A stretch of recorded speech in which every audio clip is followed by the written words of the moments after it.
All right. Hello, Miss Doe. I'm Mr. Suther. How are you? I'm good, thank you. This is Miss Timms, the principal, and this is Miss Lang, the math teacher. Hello?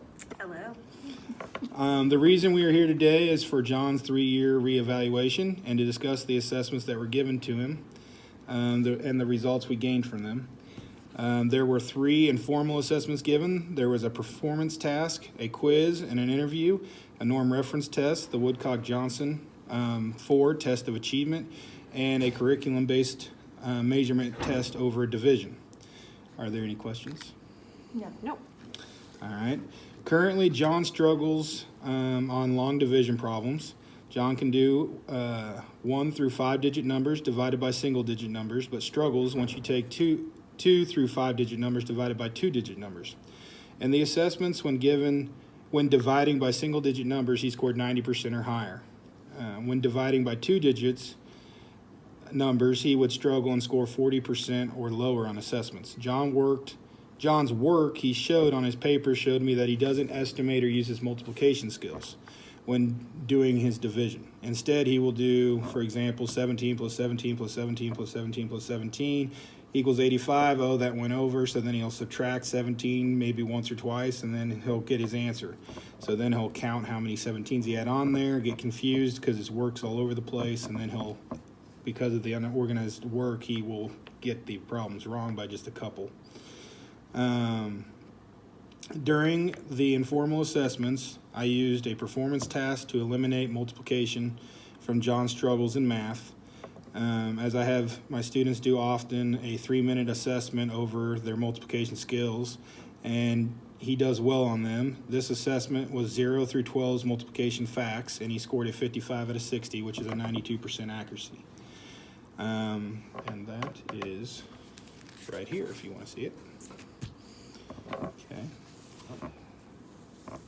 And then after that, I gave him a Burgon's quiz, which helped me narrow it down and make sure it was division was his problem.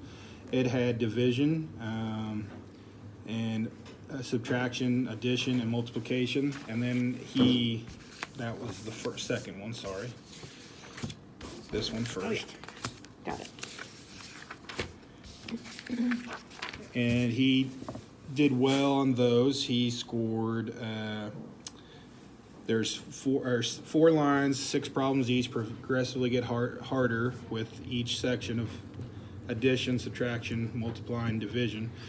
And he only missed 1 between addition and subtraction. Then he missed 1 on his multiplication, and then he only answered 2 on his division and decided not to even attempt the other 4. So then I gave him a division quiz, which is all 6 lines of 4 problems, gets harder each line.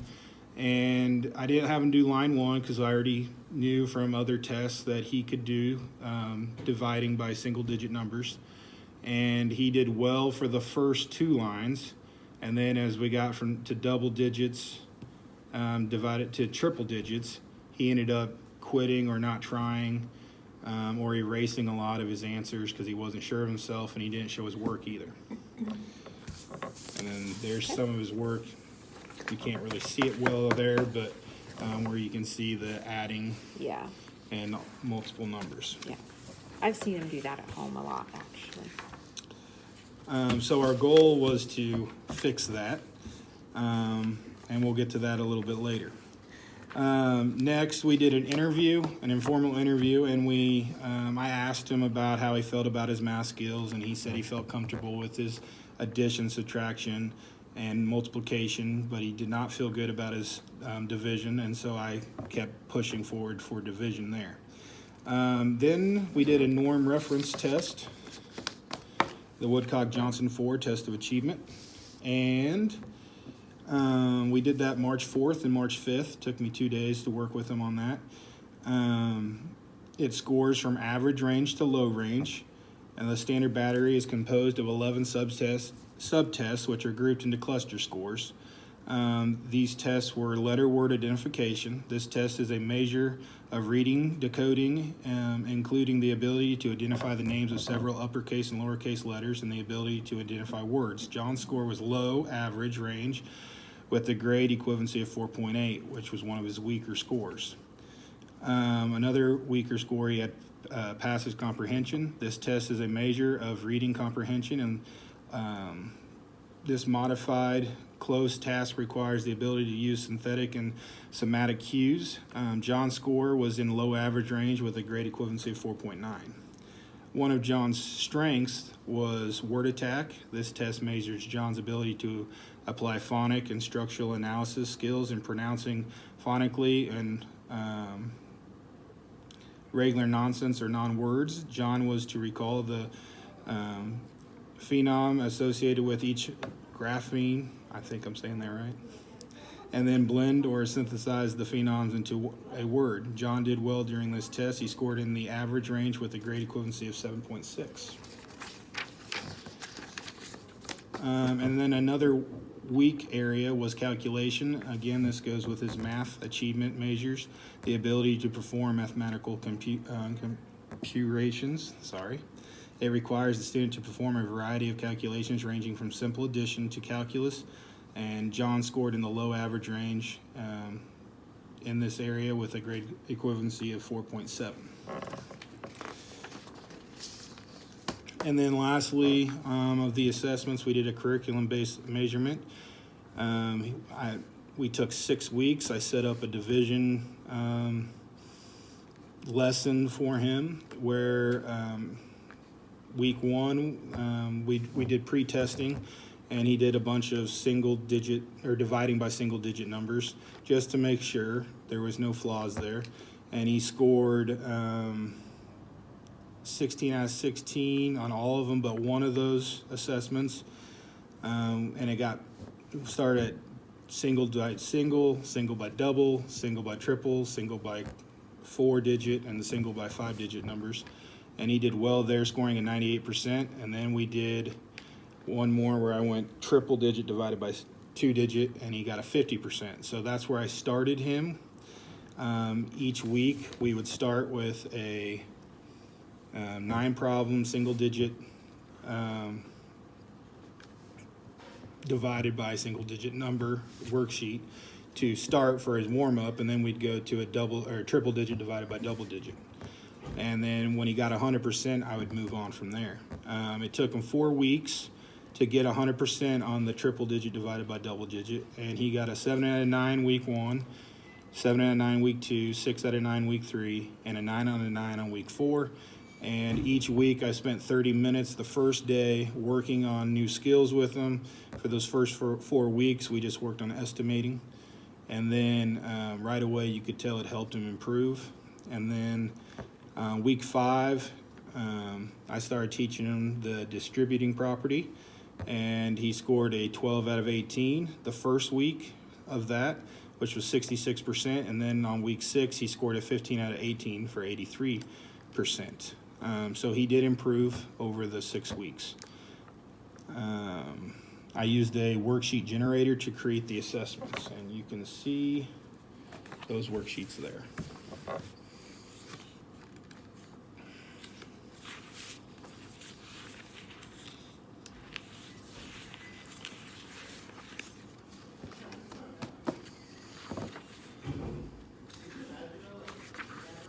And what does the distributive property look like so I can help him at home? Is that this? Yeah, as Okay. you can see here, you break everything down, so 700 instead of 738, Oh, and then yeah. you go 30, and then you go single many times digit does it go in there? and how Yeah. many times each goes into there. All right. Some strengths and weaknesses of John's, according to these assessments, especially there on the Woodcock-Johnson.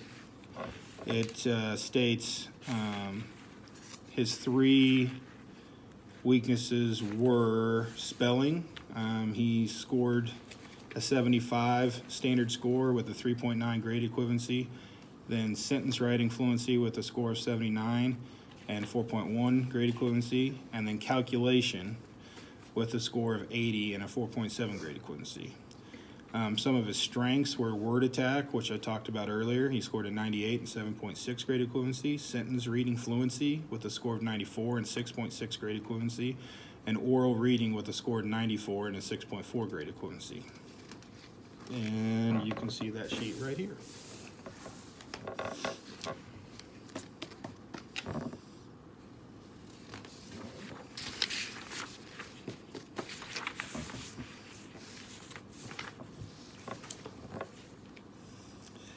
Some goals I have for John. By the next IEP, John will be able to learn multiple strategies to solve division problems with 90% accuracy on 4 out of 5 trials. His first benchmark I will have by May, John will be able to learn multiple strategies to solve division problems with 60% accuracy on 4 out of 5 trials. By October, John will be able to learn multiple strategies to solve division problems with 70% accuracy on 4 out of 5 trials.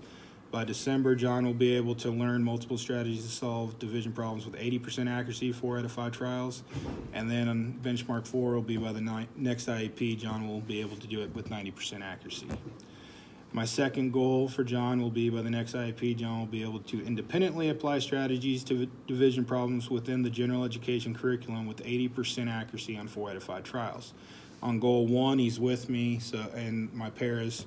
So he's getting help. On goal 2, he's not receiving the help, and hopefully he can meet that mark there. The baseline I had was John was, for goal 1, was starting around 40 to 50% when dividing 2 through 4-digit numbers, and then on goal 2, he was around 45% starting. So, any questions? No. All right. Some things you guys can do at home to help John succeed is by showing him how division can help him in real life, how he can apply it currently and in the future. Help John at home work on his strategies we will be applying, and that is estimating and distribute property, as we talked about earlier. Do you have any thoughts on what else we can do to help John?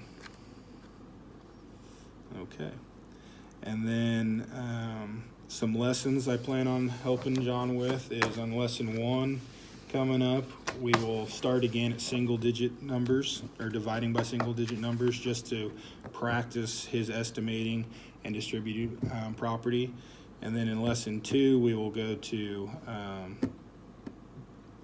do dividing by double-digit numbers and working on the distributed property and estimating again, and then we'll introduce the distributed property for lesson 3 coming up and finish with that. All right. Sound good? It does sound good. All right. Great plan. I'm glad to see he's going to make some improvements in math. All right. Thank you.